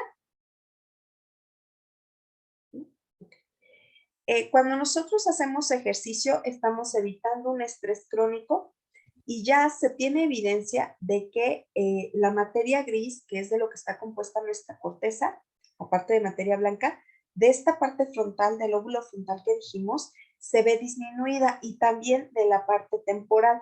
Recordemos que los lóbulos temporales, me pregunta Bianca si se podía presentar en niños con síndrome de Down. Sí, sí, también se puede presentar. Obviamente va a depender, Bianca, de, no todos los niños con síndrome de Down están comprometidos cognitivamente de la misma manera.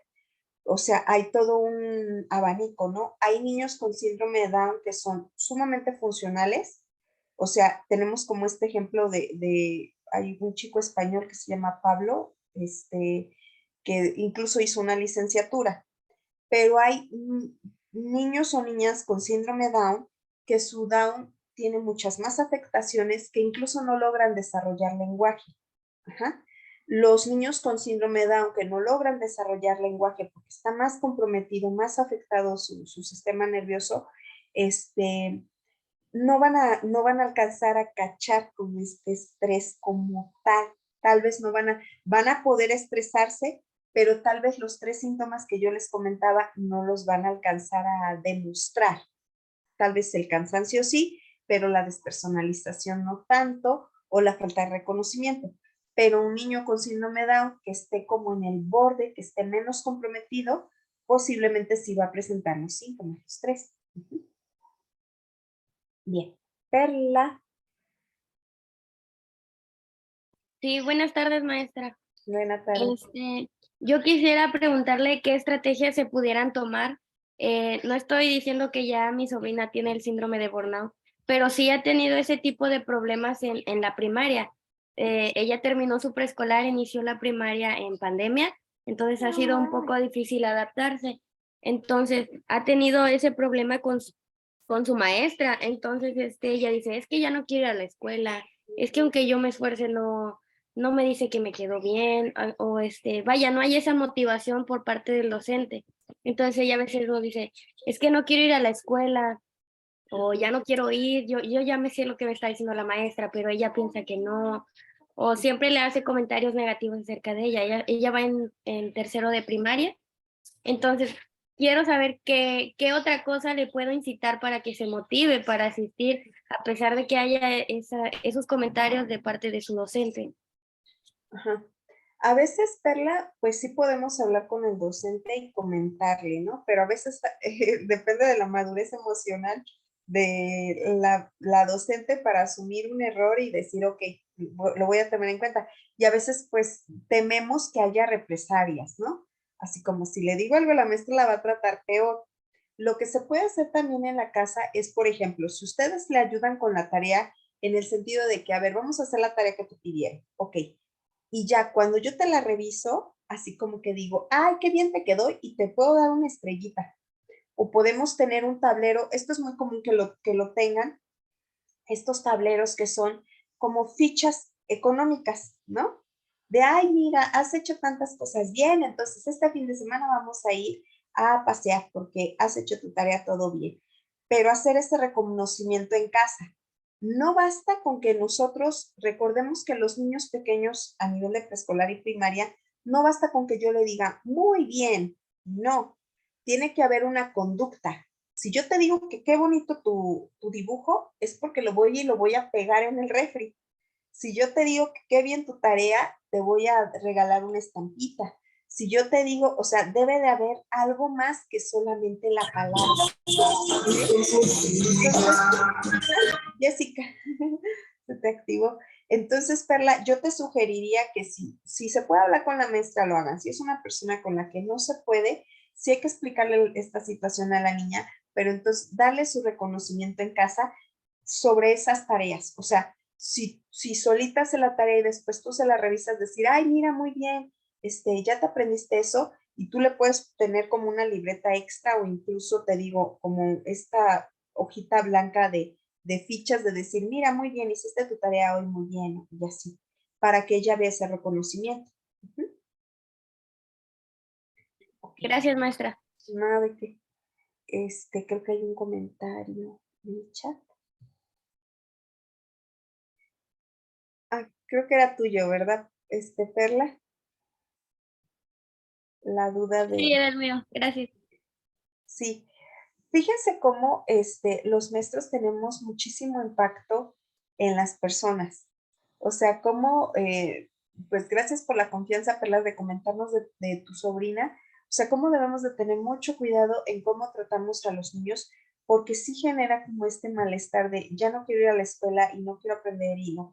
O sea, por cómo está nuestro estado de ánimo. Entonces hay que cuidar mucho, mucho esa parte. Insisto, cuando está y bueno, si no, pues también podemos ver lo del cambio de maestro o ver estrategias, porque, insisto, no es nada más una cuestión que se quede a nivel de la niña o el niño se queja, no. O sea, insisto en este punto. Un estrés crónico, o sea, que estén maltratando a un niño en la escuela, puede generar que se reduzca su materia gris en la parte frontal y en la parte temporal. La parte frontal es la de toma de decisiones, la parte racional, y la parte temporal es la encargada del lenguaje y es la encargada de la memoria. Entonces, ojo cómo puede haber afectaciones a nivel biológico por algo social. Hay que darle, o sea, el no priorizar que el maestro tenga un buen trato, un trato digno hacia los alumnos, eh, porque se piensa que lo mejor que puede hacer el maestro es ser muy bueno explicando áreas, sacando volúmenes, enseñando capitales de los países, etcétera. No, o sea, más bien es esta otra parte también de cuidar el desarrollo de los niños. Entonces, sí es importante como en este caso, pues también, Perla, llevar a tu sobrina a los juegos por las tardes para que descargue el estrés de la mañana de haber estado con esta maestra. Muy bien. Ok, ¿qué es lo que genera el estrés a nivel biológico? Cuando nosotros tenemos una situación estresante, seamos niños, Bianca, sí. Ah, sí, una pregunta, por lo que mencionaba de darles pues un tipo de recompensa al momento de dar un elogio, ¿tiene que ver también con alguna parte del cerebro o cuál sería la justificación de esta acción? Tiene que ver con el núcleo accumbens, que lo vimos la sesión anterior, que es esta parte de placer. El núcleo accumbens se ha estudiado por las adicciones, porque las adicciones primero generan una parte de placer, por eso nos volvemos adictos. Entonces, cuando tú haces este reconocimiento, se estimula el núcleo accumbens, que es una estructura que está hacia adentro de nuestra corteza, y entonces hay más posibilidad de que la respuesta se repita. En este caso lo que se repetiría es cumplo con mi tarea o hago bonita mi tarea porque mi tía me dice que qué lista que soy, ¿no? O porque tengo una estrellita o porque me dan un sticker que me gusta. Entonces esa parte es la que se estimula el núcleo accumbens. Ah, sí, ya, sí me acuerdo también de esa parte aquí. Gracias. Muy bien. Entonces, en las situaciones estresantes, todas las personas generamos cortisol. El cortisol, aparte de que, por ejemplo, las personas adultas nos arruga y hace que nos veamos feas o feos, porque genera daño en el colágeno de la piel. Bueno, los niños no se van a arrugar, pero lo que va a hacer este cortisol es que va a afectar la atención y la memoria que puede tener un niño. Un niño que está estresado, que está todo tenso, el maestro grita porque el maestro lo va a regañar, es un niño que no va a poder aprender. O sea, va a estar su atención puesta en no hacer algo para que el maestro lo regañe. Y no va a poder aprender, no va a poder memorizar. ¿Por qué? Porque la memoria depende de la atención. Las cosas que ustedes, yo, cualquier persona olvida es porque no les pusimos atención. Cuando olvidamos las cosas es porque no les pusimos suficiente atención. Y un niño que está estresado, que tiene el cortisol a todo lo que da, a lo que está atento es a protegerse, a poder estar en una situación. Ya sabemos que el maestro no lo va a corretear, no le va a pegar, pero la situación se percibe como amenazante porque me va a exhibir, me va a dar pena, me va a regañar, etcétera. Un niño que está con un maestro tenso, que es regañón, no va a aprender. Va a estar más preocupado de no hacer algo que le moleste al maestro que de entender dónde están los ríos y dónde están las montañas, etcétera. O sea, eso no le importa. Lo que le importa es no generar algo que el maestro haga que se vaya contra él. Entonces hay que tener mucho cuidado. Esta idea que tenemos tradicional de que hasta la expresión, ¿no? Las letras con sangre entran, no es cierto. O sea, no te aprendes nada. O sea, nada más te quedas con la sensación de, ay, qué miedo, ¿no? Que no me vaya a regañar, que no me vaya a exhibir. Entonces, el cortisol impide que pongamos atención y por tanto impide que nosotros los aprendizajes los pasemos a la memoria y por eso hay un mal desempeño escolar. También, cuando nosotros hacemos ejercicio, va a haber una mejor disposición física, vamos a estar más relajados, va a haber mayor oxigenación en nuestro cerebro por la actividad física, vamos a estar tranquilos de manera psicológica y entonces podemos estar más motivados a poner atención y a aprender. Si yo hago ejercicio, voy a estar más contento, más contenta para poder aprender, si estoy estresado o no. Bueno, aquí les dejo esta referencia de Pórtoles y González, igual aparecen hasta el final, de cómo la educación física tiene beneficios en el rendimiento escolar. O sea, la educación física, a veces las personas dicen, no, nada más lo saca a jugar o a brincar. No, la educación física ayuda muchísimo a esta parte de coordinación de los hemisferios, ayuda mucho a la parte del desarrollo visoespacial, ayuda mucho a que los niños estén relajados para que pongan atención. O sea, la educación física sí es una materia no accesoria, sino necesaria, esencial dentro de la educación de los niños, en cualquier nivel de educación, no sé, preescolar, primaria, secundaria. Ok, antes de pasar a sueño, ¿algún comentario sobre esta parte de la educación física o la actividad física? Las horas del sueño también están muy relacionadas con el aprendizaje. A nuestro cerebro le gusta dormir, necesita dormir para aprender. Los aprendizajes que se consolidan, solo se consolidan si yo duermo. Entonces, es muy importante el dormir para los niños. Por ejemplo, en el caso de los niños de primaria, tienen que estar durmiendo alrededor de 8 a 10 horas. Tendrían que estarse durmiendo a las 9, 8 de la noche para poder lograr esas horas.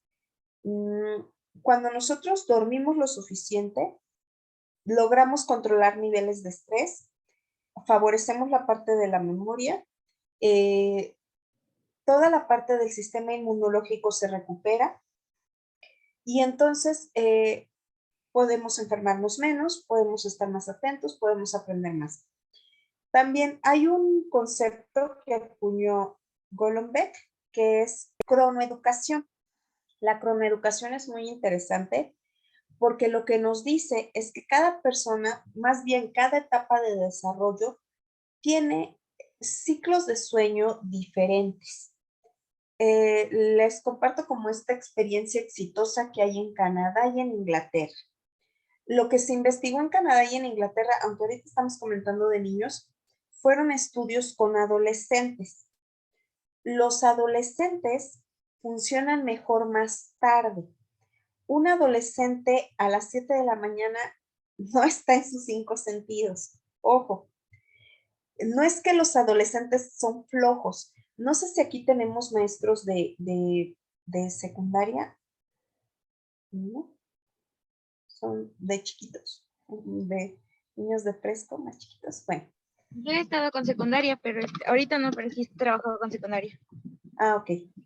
Los chicos adolescentes, no sé si incluso ustedes recuerden su experiencia cuando fueron en la secundaria de adolescentes. Si fueron en la tarde, se la pasaron genial como yo, porque durmieron más y ya en la tarde ya iban a la escuela. Pero quienes fueron en la mañana, ¿qué regresaban a hacer en su casa? Los que fueron en la mañana. Dormir. Dormir. O sea, ni siquiera, aunque tuvieran hambre, decían, no, mejor me duermo. O sea, mejor me duermo y ya luego como. Eso no es porque los adolescentes sean flojos. Así está programado su cerebro. Un adolescente necesita pararse más tarde para que su cerebro reaccione. Yo les decía, les voy a comentar como esta experiencia exitosa a partir de investigación de los cambios que se hizo en Canadá y en Inglaterra. Cuando se identificó que había los ciclos de sueño se llaman ciclos circadianos, ritmo circadiano, como aquí aparece, ritmo circadiano, que es esta parte de cuándo despertar y cuándo dormirnos. Lo que identificaron es que los adolescentes necesitaban dormir más tarde. ¿Qué es lo que pasa cuando ustedes se despiertan solitos, sin la alarma? Ojo, el cerebro, antes de que ustedes despierten, vean cómo es de magnífico nuestro cerebro. Antes de que nosotros despertemos, el cerebro empieza a activar todo en nuestro cuerpo. El sistema inmunológico, nuestra musculatura. O sea, antes de que nosotros despertemos, el cerebro ya empezó a despertar o a poner activo nuestro sistema inmunológico, el aparato digestivo para que nos dé hambre, los músculos, etc. Cuando ustedes despiertan de manera natural, sin alarma, es porque el cerebro ya hizo todo lo que tenía que hacer y entonces ustedes abren los ojos, ¿ok? Cuando despertamos con alarma, no fue el cerebro el que alcanzó a hacer lo que tenía. No ha despertado, no ha activado nuestro sistema inmunológico, no ha activado la musculatura y por eso andamos así hasta mareados cuando suena la alarma y nos paramos por la alarma. ¿Sí?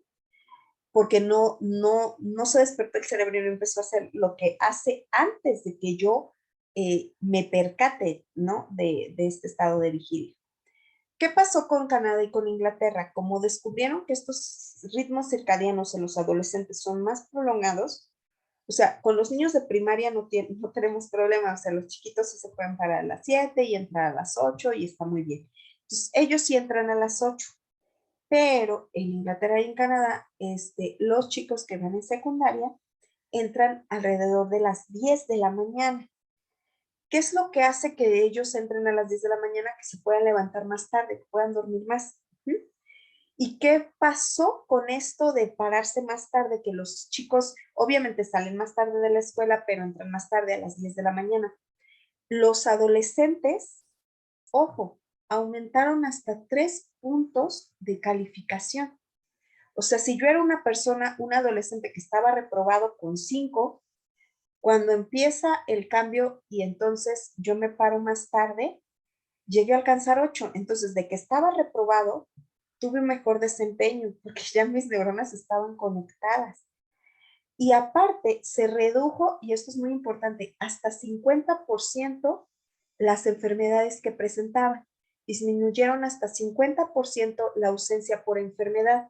¿Por qué? Porque si ya mi cerebro despertó, mi sistema inmunológico, y yo despierto de manera natural sin alarma, ya está funcionando mi sistema inmunológico y cuando yo me levanto ya está activo. A diferencia de que si me paro a las 5 de la mañana, 6 de la mañana, donde todavía mi cerebro ni enterado está y no ha activado mi sistema inmunológico, ¿ok?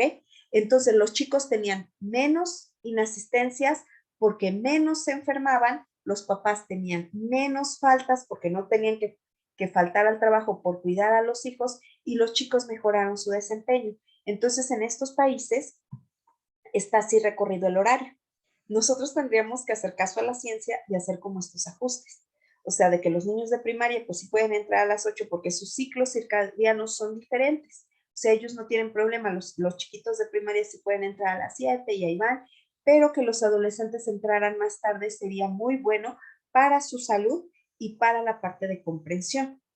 Creo que tengo un comentario aquí en el chat.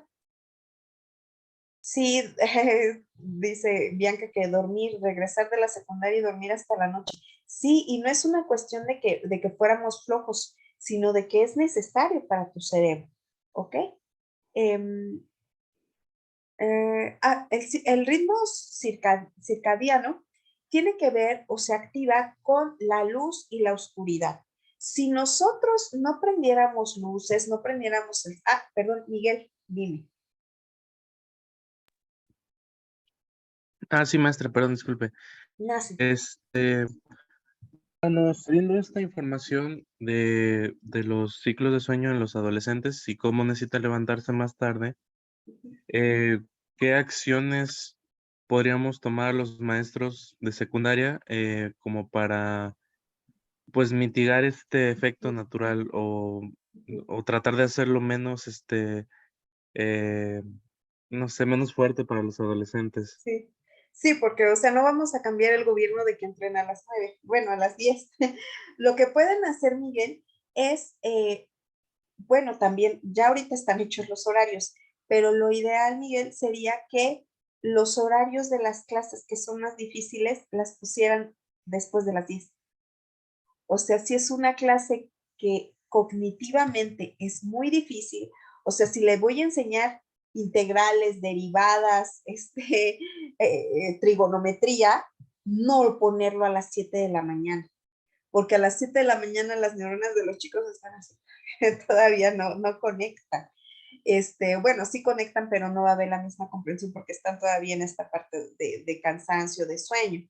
Lo ideal sería que como no podemos cambiar el horario a las 10 de la mañana, poner las materias que son menos demandantes cognitivamente hablando en las primeras horas, o sea, a las 7 de la mañana, 8 de la mañana, y ya a partir de las 9, 10, poner las materias que cognitivamente son más demandantes. Eso es lo que se podría hacer en función de los horarios para no perjudicar a los chicos. Pero sabemos que pues esta logística sí puede ser un poco más complicada. La otra cosa que se puede hacer era lo de recurrir al ejercicio. O sea, ponerlos dentro del salón, 10 minutitos, hacer una actividad que los mueva dentro del mismo salón para que un poco haya esta oxigenación y puedan focalizar su atención en el tema, porque pues yo sé que a veces los horarios ya están y matemáticas toca a las 7 de la mañana y no hay otra forma más que a las 7 de la mañana. Entonces, lo que se podría hacer es esto, o sea que, bueno, te pongo una actividad física de 10 minutitos dentro del salón, vamos a hacer algunos ejercicios dentro del salón y entonces ya de ahí te entro a la clase. Poner preguntas detonadoras para que él sepa hacia dónde debe de dirigir la atención en información. O sea, que tú les pongas preguntas de qué es lo importante de este tema. Y les pones las preguntas y entonces ya ellos saben que cuando aparezca algo de eso, deben poner más atención. Ese tipo de cosas son las que podríamos ayudar porque pues no les podemos cambiar el horario. Y sí recomendarles mucho a los chicos que se duerman temprano, aunque tal vez no nos hagan caso, pero que sí recomendarles como esta parte, Miguel. Ok, maestra, muchas gracias. Nada de qué. Así, les comentaba. Entonces, si nosotros no utilizáramos la luz artificial, los teléfonos, la computadora, de manera natural nos iba a empezar a dar sueño a medida que empieza a oscurecer. Y estaría genial, ¿no? Así como que, bueno, nos dormimos, todo se oscurece, yo me voy relajando y me duermo. No podemos hacer eso porque sabemos que tenemos ya la iluminación artificial, la luz azul, pero podemos hacer algunas modificaciones de higiene del sueño que ahorita les voy a comentar. En el chat me dice Iván, cuando estaba estudiando en la secundaria, antes de cada clase nos ponían alguna actividad para despejar o relajarse. Ajá, puede ser alguna actividad de respiración exactamente, o algo como nos decía, me parece que Areli, algo de gimnasia cerebral para poder focalizar, o sea, para poder centrar nuevamente la atención, porque insisto, para los adolescentes es muy difícil las clases de las 7 de la mañana, 8 de la mañana. Bien, la hormona que se encarga de que nos dé sueño es la melatonina. Entonces, es la que nos va a decir así como que ya hay que dormir, ya vamos a descansar, etc. Si nosotros dormimos en cuartos que no son totalmente oscuros, ojo, no vamos a producir la suficiente melatonina para que logremos descansar bien. Entonces, si ustedes como yo en su habitación tienen afuera de su habitación una luz de la calle intensa, hay que poner cortinas oscuras porque si ustedes, aunque se duerman, no van a descansar del todo si el cuarto queda iluminado. Entonces, sí es importante para la producción de melatonina, la oscuridad total también favorece que el cuarto esté fresco, la parte de silencio, etc. ¿Okay? Algunas recomendaciones de pautas de higiene del sueño son estas. Es bueno tomar siestas, sí, pero la sugerencia es que sean antes de las 4 de la tarde, ¿ok? O sea, incluso ustedes como maestros, si quieren tomar siesta, está muy bien que tomen una siesta antes de las 4 de la tarde. Después de las 4 de la tarde, la siesta puede interrumpir su ciclo de sueño en la noche y entonces van a estar despiertos. Las siestas deben de ser alrededor de 20, máximo 40 minutos. Si ustedes alargan las siestas a más tiempo, no se van a dormir en la noche. En lugar de que despierten más activos, van a despertar más cansados. Esta parte de las siestas, yo insisto, es una lástima que científicamente ya están demostradas muchas cosas que son buenas y que nosotros no seamos un país que produzca ciencia ni que la ocupe. Porque, por ejemplo, en China, yo soy terapeuta y tengo una consultante en China, mexicana, pero que vive en China. Ellos tienen, están en una escuela y ellos tienen dormitorios. Entonces hay un punto en la mañana que los niños de preescolar se duermen, pero aparte también hay camitas para los maestros. Entonces todos pueden tomar la siesta, los maestros y los niños. Y pues claro que tomas una siesta de 20 minutos y te despiertas de mejor humor, más productivo y con más energía. Entonces, bueno, aquí no logramos, no tenemos camitas en las escuelas, pero si ustedes llegando a su casa pueden tomarse una siesta, háganlo, ¿ok? Hay que moderar el uso de estimulantes té verde, café, alcohol, cualquiera de estos que puede favorecer como que nos estimule y haga que nuestro sueño no sea reparador. También otras de las cosas que nos recomiendan son evitar el uso de pantallas antes de dormir. O sea, lo ideal sería que dejáramos, si yo me duermo a las 10 o me acuesto a las 10, desde las 9 dejar el teléfono. Pero muchos de nosotros antes de acostarnos ponemos la alarma y apagamos el teléfono. Eso no tendría que ser una hora antes. Ya los teléfonos tienen este modo de luz cálida o evitar la luz azul, que es la que nos activa a nosotros. Entonces, o la que le dice a nuestro ritmo circadiano es de día, despierta. Entonces, si tienen esa opción en su teléfono, actívenla para que la luz sea más tenue. En las habitaciones se sugiere que haya luz cálida.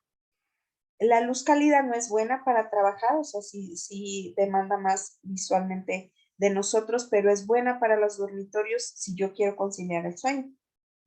También, otra cosa de higiene del sueño es tener cenas que sean ligeras, no comer en exceso, porque entonces nuestro aparato digestivo va a estar muy ocupado queriendo digerir y eso va a hacernos pesada la noche.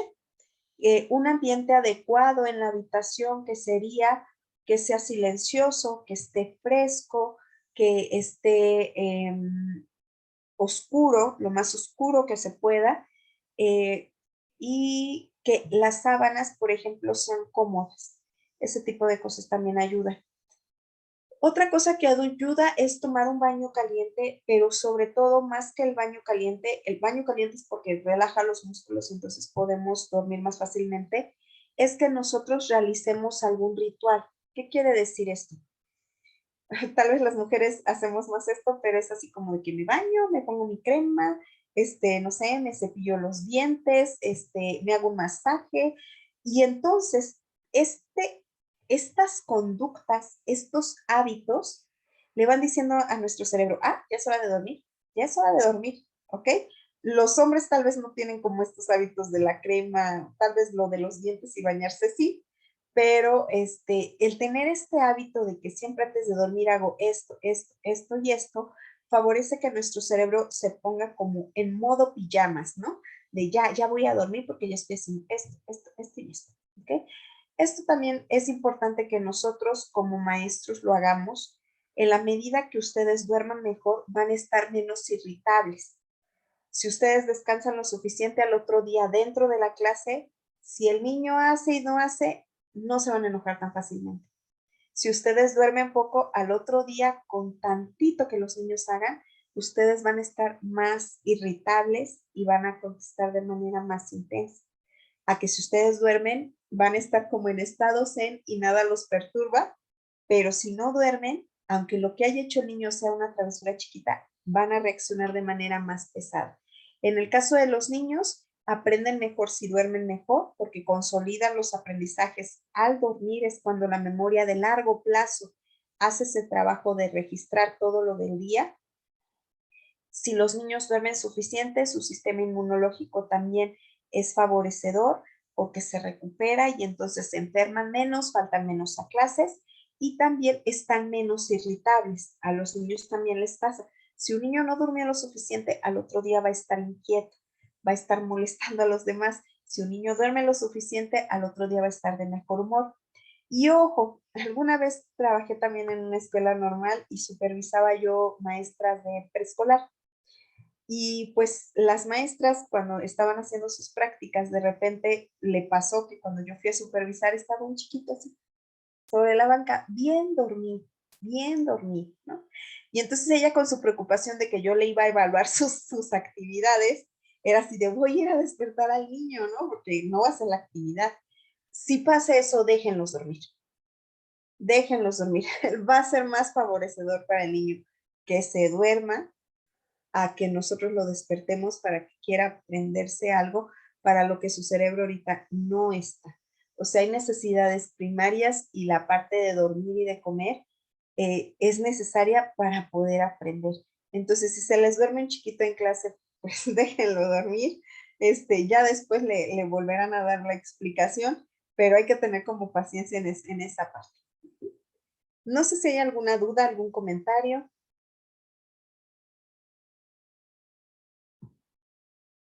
Esas son las referencias que yo les decía, de la información que les presento. Por si alguien tiene curiosidad de leer más sobre el tema, pueden consultar estas referencias. Muy bien. Bueno, no sé si haya alguna duda, algún comentario o alguna indicación. No duda ninguna, maestra. Gracias. Ok. Bueno, pues eso sería todo. Si ven esta parte de cómo estos hábitos saludables influyen en nuestro cerebro, el cerebro de los niños es muy maleable por la parte de los hábitos, pero también por la parte del vínculo y la relación de apego seguro que establecen con el maestro. Entonces, tener esto presente como para saber que ustedes como maestros no solamente impactan en lo que el niño aprende, sino en cómo se establecen las conexiones en su cerebro. Entonces, cuando estén frente a grupo, reflexionen o tengan en consideración que ustedes van a influir en cómo se conecta el cerebro de ese niño o niña. O sea, para favorecer o para no favorecer, para que sea lo que ustedes como vocación de maestros quieren generar en esos niños. Pues de mi parte sería todo. Sí, dice Kenia, queda como tarea ponerlo en práctica con los alumnos. Muy bien. Y con nosotros, todo lo de ejercicio y higiene del sueño, primero con nosotros y luego con los chiquitos. Muy bien. Pues eso sería todo. No sé si de parte del CRIM quieren hacer alguna indicación, dar alguna indicación.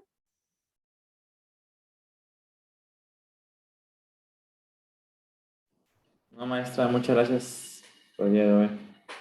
Ok. Bueno, pues buena noche y ya nos vemos en la siguiente sesión para la última parte. Muchas Hasta gracias. luego, maestra. Que vaya Hasta muy bien. luego, maestra. Gracias. Hasta luego. Cuídense, buenas Gracias, maestra.